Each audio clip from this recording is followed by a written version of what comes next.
First ইনিংসে আরেকটু বেশি রান করতে পারতাম। তো হোপফুলি এটা বিসিবি অবশ্যই দেখবে যে হোম অ্যাওয়ে দোনো জায়গায় যাতে আমরা খেলতে পারি। অবশ্যই উইকেটটা অনেক বড় ডিমান্ড এই ক্রিকেট খেলায়। তো আমরা যে সিলেটে খেলেছি হয়তোবা আমরা অনেক দিন আগে থেকে ওইখানে ছিলাম, আমরা ভালো অ্যাডজাস্ট করতে পেরেছি। আর আমাদের টিমের সবাই আমরা মোটামুটি জানি যে মিরপুর উইকেট কেমন হয়। তো হোপফুলি যে আমরা সবাই জানি যে কেমন কন্ডিশন হইতে পারে, কেমন চ্যালেঞ্জ আসতে পারে। তো হোপফুলি যে আমরা ভালো করতে পারবো এই টেস্টে। টিমে এক্সট্রা কোনো স্পিনার খেলানোর পরিকল্পনা আছে? ওইটার ব্যাপারে মনে হয় কোচ বা ক্যাপ্টেনই ভালো বলতে পারবে। ওইটার ব্যাপারে আমার আর কি অতটা ধারণা নেই, কিন্তু যেই খেলবে হোপফুলি যে সবাই ভালো খেলবে। সিলেটের প্রথম ইনিংসে সোহান ছাড়া কেউ আসলে শুরু করতেন, ইনিংসে আপনি 50 করলেন বা 70 আমরা ব্যাটিং থেকে আসলে একটু চিন্তা হয়ে যাচ্ছে। অবশ্যই আসলে ওই 4 ডে খেলা চিন্তা করলে যে ফার্স্ট ইনিংসটা অনেক ইম্পর্টেন্ট। আমরা যেখানে আমার মনে হয় যে আমরা ফার্স্ট ইনিংসে আরেকটু বেশি রান করতে পারতাম, যেখানে লিডটা আরও বড় হলে হয়তো বা খেলাটা আরও ইজি হতো। কিন্তু স্টিল ইটস এ গেম। আমরা ফিল করি যে আমরা আমাদের ক্যাপাবিলিটি আরও অনেক ভালো। আমরা মিরপুরে ইনশাল্লাহ ভালো কামব্যাক করতে পারবো। অঙ্কন, এরকম কি হয় যে অনেক সময় বিদেশি টিমগুলো যখন আসে আমরা দেখি যে প্রথম 2-1 ম্যাচে বাংলাদেশ খুব ভালো করে, পরবর্তী তারা কন্ডিশনের সাথে আসলে অ্যাডাপ্ট করে নেয়। এটা কি একটা কারণ হতে পারে কিনা যে আমরা আস্তে আস্তে পিছিয়ে পড়ি? ওইরকমভাবে আসলে বলতে পারবো না, কারণ আমরা ফিল করি যে প্রত্যেকটা ম্যাচই ইম্পর্টেন্ট। এমন না যে ওরা ফার্স্ট ম্যাচে জাস্ট আসছে খেলছে, ওরাও চাইছে যে ওরা ভালো করতে। আমরা আমাদের প্ল্যান অনুযায়ী এক্সিকিউট করতে না পারতেই ওরা গেমে আসছে। এমন না যে আমরা খুবই খারাপ খেলছি, আমরা ফার্স্ট ইনিংসেও ভালো লিড আর কি লিড নিতে পারছিলাম। তো just second innings still first ইনিংসও আমরা অতটা ভালো ব্যাটিং করতে পারিনি। ম্যাক্সিমাম প্লেয়ারই আমরা সেট হয়ে যেটা আউট হয়ে গেছি, বড় স্কোর করতে পারি না এক্সপেক্ট সোহান ভাই সারা। তো হোপফুলি যে এত বেশি কিছুই চিন্তা করতেছি না, হোপফুলি যে আমরা যেটা করতে পারি নাই আমরা যাতে ভালো এক্সিকিউট করতে পারি সেকেন্ড টেস্ট। অঙ্কন, আপনার কথা যদি একটু বলি যে আপনি একটা টেস্ট খেলেছেন সাউথ আফ্রিকার সাথে, আর নিউজিল্যান্ডের সঙ্গে সেকেন্ড ইনিংসে আসলে একটা আপনার 50 ছিল, কিন্তু একদম শেষ মুহূর্তে আমরা দেখছিলাম যে আমাদের মানে যারা টেলেন্টার ব্যাটসম্যান আছে এরা খুব বেশি স্ট্রাইক রোটেট করেছে। এই জিনিসটা আপনি আসলে ফিল করেছেন কিনা যে ওই সময় আসলে আপনার একটু মনে হচ্ছে যে হ্যাঁ আমি দায়িত্বটা নিলে হয়তো ম্যাচটা আমরা ড্র করতে পারবো? অবশ্যই অবশ্যই আমি ফিল করি যে আমি চাচ্ছিলাম, আমি মন থেকে চাচ্ছিলাম যে 60 বল যদি হয় 60 বলই যদি আমি খেলতে পারতাম। কিন্তু ওইটা আসলে ওই সিস্টেম আর কি আমি যেটা চাচ্ছিলাম ওইটা তো আসলে সবসময় পসিবল না। কিন্তু দেখা গেছে যে আমিও ট্রাই করছিলাম যে যখন 5 নম্বর বা 6 নম্বর বল যে আমি কীভাবে সিঙ্গেল নিতে পারি। কিন্তু হোপফুলি ওদের ফিল্ডিং সেটিং বা ওই অনুযায়ী বোলিং হওয়ার কারণে অতটা ইজি হয় না। আমি যেখানে পুশ করছি ওরা সবাই এতটাই কাছে ছিল যে হয়তো বা বাউন্ডারি হয়ে গেছে। তো ওইসব জিনিসও আসলে আমি চাইছি যে আমি যতটা স্ট্রাইক নিতে পারি। কিন্তু এটা হয় যে এমন না যে আমাদের লোয়ার অর্ডাররা খুবই আর কি হয়ে গেছে, জাস্ট এক ওভারে হয়তো বা 3টা উইকেট পড়ে গেছে। কিন্তু এমন না যে ওরা ক্যাপেবল না। হোপফুলি যে ওরাও ইনশাল্লাহ আরো ভালো ব্যাটিং করতে পারবে। অঙ্কন, আপনি একটা টেস্ট খেলেছেন, গত 2-3 বছর ধরে রেগুলার ঢাকা প্রিমিয়ার লিগে করেছেন।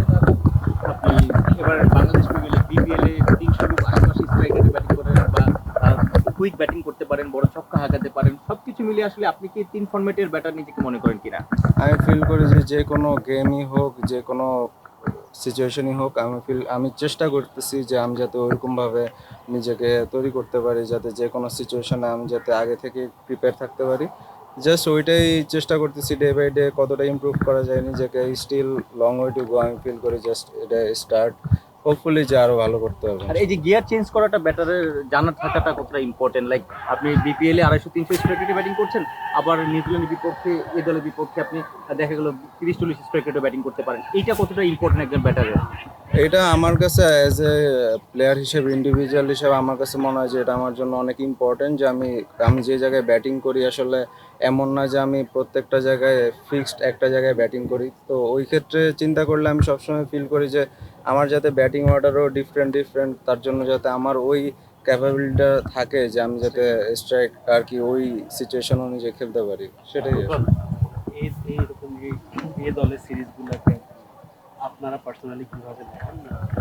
এটা কি মনে করেন কিনা আইডিয়াল, মানে ব্রিজ বিটুইন ইন্টারন্যাশনাল?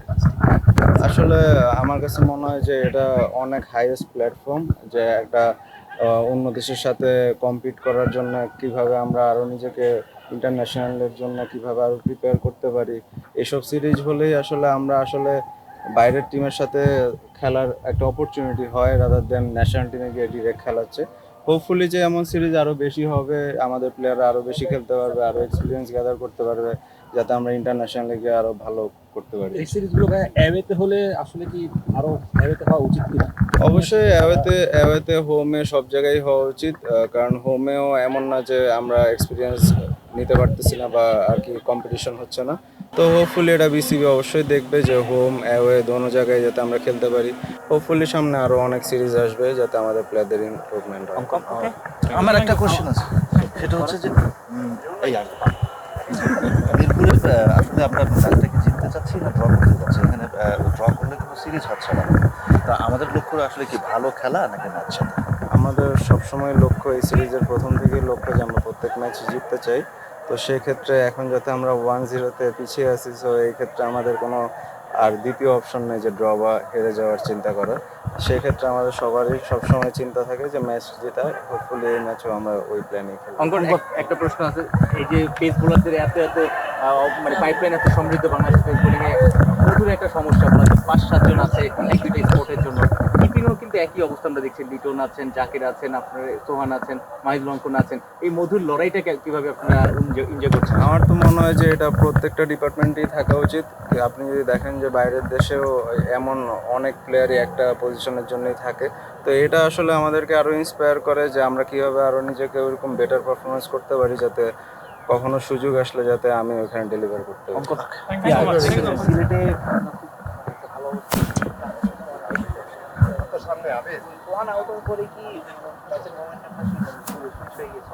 ওইটা কোনো ইন্ডিভিজুয়ালের উপর আমি ফিল করি না, কারণ এখানে সবাই রেসপন্সিবল। এমন না যে জাস্ট একজনের উপর রেসপন্সিবিলিটি, সবাই রেসপন্সিবিলিটি। সবাই মন থেকে চায় যে যাতে টিমকে ওই স্টেজে নিয়ে যেতে পারে। তো ওই সোহান ভাই আউট হওয়ার পরে হয়তো বা আমি নাইম আমরা যারা ছিলাম আরও ভালো একটু ব্যাটিং করলে হয়তো বা ওই জিনিসটা চোখে পড়তো না। Thank you.